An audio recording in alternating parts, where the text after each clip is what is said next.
बिहार के मुख्यमंत्री नीतीश कुमार दिल्ली दौरे पर हैं। इस दौरान तमाम राजनीतिक दलों के नेताओं से मुलाकात कर रहे हैं। इसी कड़ी में शरद यादव जी से भी मुलाकात हुई है, पुराने सहयोगी भी रहे हैं और एक बार फिर से समूचे विपक्ष को एक साथ जोड़ने की कवायद में जुटे हैं नीतीश कुमार। और उसी कड़ी में जो शरद यादव जी से मुलाकात हुई है, क्या कुछ चर्चा हुई है, बात करते हैं शरद यादव जी से।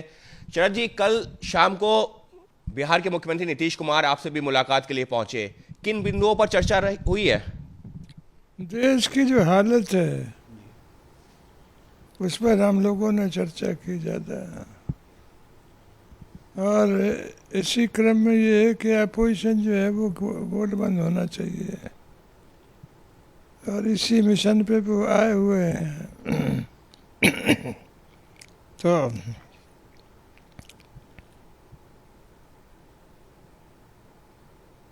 एक तरह से सभी लोगों से मुलाकात कर रहे हैं वो, और 3 तारीख को नेशनल इलेक्ट्रिसिटी का जो उनकी जेडीयू की है उससे प्रस्ताव पास किया था उन्होंने, और प्रस्ताव में ये था कि ये जिम्मेदारी अपोजिशन को एक करने की उनको करना चाहिए।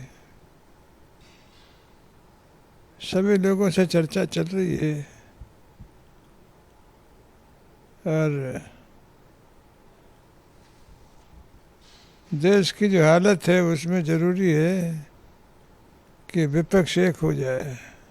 लेकिन सर, क्या ये इतना आसान आपको लगता है? हालांकि नीतीश कुमार जो है अलग अलग राजनीतिक दलों से मुलाकात भी कर रहे हैं, फिर चाहे वो कांग्रेस हो, फिर चाहे वो शरद पवार हो या फिर लेफ्ट पार्टीज हो, लेकिन क्या इतना आसान लगता है? क्योंकि तमाम ऐसे राजनीतिक दल हैं जो विचारधारा के तौर पर एक दूसरे के खिलाफ भी चुनाव लड़ते रहे हैं और एक साथ आते नहीं दिखते हैं। हम चर्चा इसलिए कर रहे हैं कि बहुत कठिनाई है, यानी मामूली बात नहीं है, कठिन काम है, लेकिन कठिन काम देश के लिए तो करना पड़ेगा ना। तो सभी लोग सोच रहे हैं जी, और स्थिति जो है वो पहले जैसी नहीं थी। आज ये है कि नीतीश कुमार एक तरह से एक अच्छा चेहरा है, और वो इसकी पहल को किए हैं, तो आज नहीं तो कल नतीजा आएगा। सर, आप अच्छे चेहरे की बात कर रहे हैं, नीतीश कुमार एक अच्छा चेहरा है। अच्छा चेहरा किस परिप्रेक्ष्य में? क्या प्रधानमंत्री नरेंद्र मोदी के विपक्षी तौर पर सबसे बड़ा चेहरा के तौर पर नीतीश कुमार विपक्ष के प्रधानमंत्री चेहरा बन सकते हैं क्या? ऐसा है कि पहली ज़रूरत है कि सारा विपक्ष एक हो, और इसके बाद जो है वो तय हो कि कौन अपोजिशन को लीड करेगा। उसमें चारों तरफ से जो है वो नीतीश कुमार का चेहरा एक है जो सब अपोजिशन की तरफ से खड़ा हो सकता है। तो पहला काम तो है कि कैसे विपक्ष एक हो, सबसे पहली प्रायोरिटी ये है। कौन हो ये बात की बात है। लेकिन सर, इस सबके बीच में अगर हम बात करें विपक्षी जो चेहरों की ही, तो अरविंद केजरीवाल ऐलान कर चुके हैं कि वो अलग चुनाव लड़ने की तैयारी कर रहे हैं। अरविंद केजरीवाल एक तरह से एक अलग चेहरा बन रहे हैं, ममता बनर्जी एक अलग चेहरा बन रही हैं, शरद पवार को लेकर के अलग अलग जो राजनीतिक दल कहते हैं कि उनको जो चेहरा बनना चाहिए। तो ऐसे में चेहरों की जो भरमार इस वक्त ज्यादा है, तो क्या इतना आसान रहेगा नीतीश कुमार के लिए भी वो चेहरा बन पाना? देखिए, बात ये ना, आप डिटेल बात कर रहे हैं, ये सब कठिनाई तो है ना। इस कठिनाई को पार करना पहला काम है। तो सवाल है ना कि विकट परिस्थिति है, विकट प्रयास करना पड़ेगा। धन्यवाद। सर, एक दो सवाल और जानना चाहूंगा। क्या तीसरे मोर्चे के तौर पर आप देख रहे हैं कि कोई तीसरा नया मोर्चा बनेगा, या एक ऐसा मोर्चा होगा जिसमें कांग्रेस शामिल होगी? किस तरीके से अभी जो चर्चा हुई है आपसे, निश्चित तौर पर विस्तार से कई मुद्दों पर चर्चा हुई होगी। अभी तो too early to say anything. ये है कि अभी तो ये है कि सब लोगों से चर्चा चल रही है, और मैं सोचता हूँ कि परिस्थिति ऐसी बनेगी कि सब एक होंगे।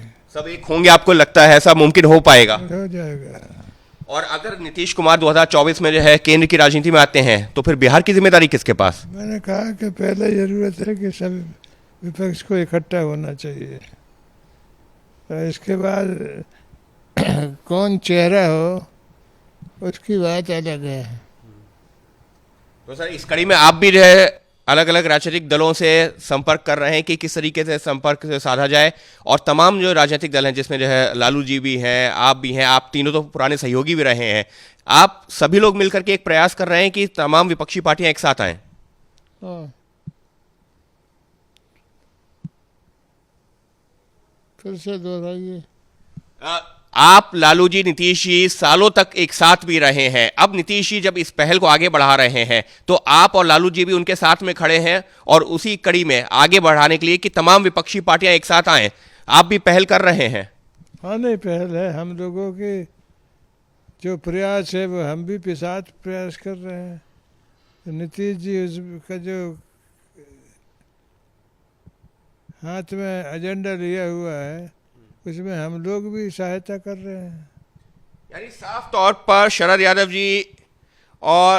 जी ने साफ तौर पर बताया कि किस तरीके से इस वक्त जो रणनीति बनाई जा रही है नीतीश कुमार की तरफ से। और शरद यादव जी की बात की जाए तो शरद यादव, लालू प्रसाद यादव और नीतीश कुमार की तमाम ऐसी तस्वीरें हैं जहां पर एक साथ नजर आ रहे थे कई सालों पहले की, लेकिन एक बार फिर से अब ये जो तीन नेता हैं एक साथ जुट रहे हैं, और सिर्फ तीन नेता नहीं, अब कोशिश ये की जा रही है कि ये तीन नेता मिलकर के तमाम विपक्षी पार्टियों को एक साथ जोड़ सके और बीजेपी के खिलाफ एक जो संयुक्त विपक्षी मोर्चा है वो तैयार किया जा सके। तो फिलहाल किसी नए मोर्चे की बात नहीं हो रही, तीसरे मोर्चे की बात नहीं हो रही है, कोशिश ये की जा रही है कि एक समूचा विपक्ष एक साथ आए। हालांकि शरद यादव जी का साफ तौर पर कहना है कि एक बड़ी चुनौती जरूर है और उसी चुनौती से निपटने की कोशिश की जा रही है, पहल की गई है, और उस पूरी पहल में नीतीश कुमार एक ऐसा चेहरा है जिसके तमाम राजनीतिक दलों के नेताओं के साथ में बातचीत है, उनसे संपर्क में है, और इसी वजह से नीतीश कुमार ने यह पहल की है। और फिलहाल चुनौती यही है कि कैसे तमाम राजनीतिक दलों को एक साथ एक प्लेटफॉर्म पर लाया जाए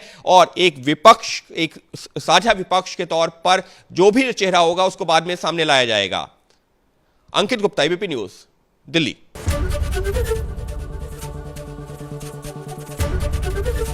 एबीपी गंगा, खबर आपकी, जुबान आपकी।